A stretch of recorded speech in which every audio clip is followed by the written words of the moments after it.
In Galatians, the 3rd chapter, Paul explains that when God made promises that the world would be blessed through Abraham's seed, that he didn't say seeds as in many, but seed as in one, meaning Christ, meaning the Messiah.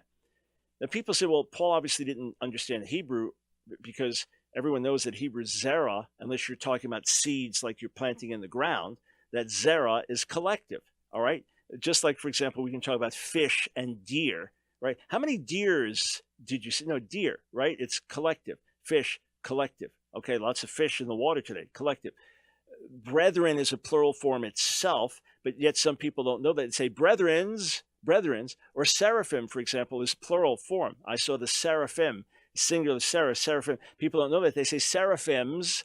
Well, Paul didn't know that zera or sperma was collective, and therefore he misinterpreted it and said it's just one that it's speaking of, namely Jesus. Well, Paul understood Hebrew well, and Paul understood Greek perfectly well, and he knew exactly what he was doing here. Look at this. Romans 4:13. Paul speaks about the promise to Abraham and his offspring, sperma in Greek. All right? 4:16, he says, that is why it depends on faith in order that the promise may rest on grace and be guaranteed to all his offspring, all his sperma, all his zera. He understands it's a collective singular, all right? All of them, all the descendants, all right? And then he says this, 4:18, in hope, Abraham believed against hope that he should become the father of many nations. As he had been told, so shall your offspring be. He understood it wasn't just speaking about one person, but he's probably focusing on one verse in particular about the promise of blessing through the offspring of Abraham. And he's saying that promise comes through Jesus.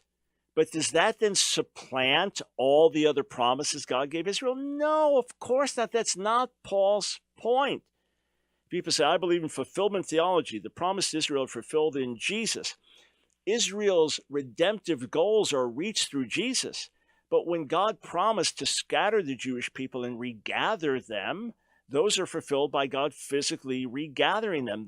The fulfillment has to be as literal as the judgment. When the psalmist says in Psalm 105 that God gave the land of Canaan as inheritance to the descendants of Abraham, Isaac, and Jacob for 1,000 generations as a lasting covenant, this has nothing to do with the Sinai covenant. Paul writes in Galatians 4 that the Sinai covenant, which is 430 years after the promise to Abraham, can't annul the promise.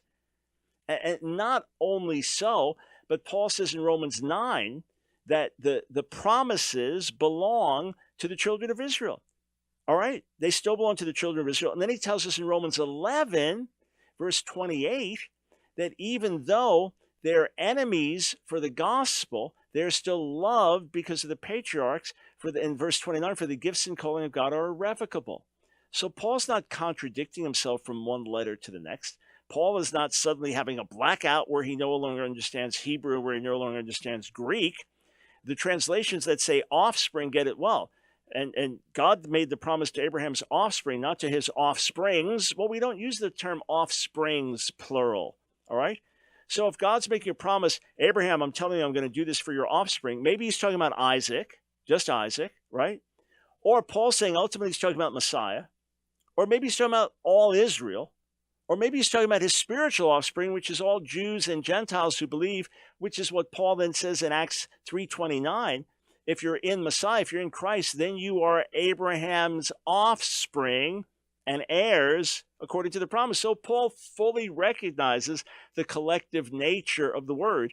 He's simply making a homiletical point or an exegetical point about one particular passage, probably pointing to the role of Jesus as the preeminent seed.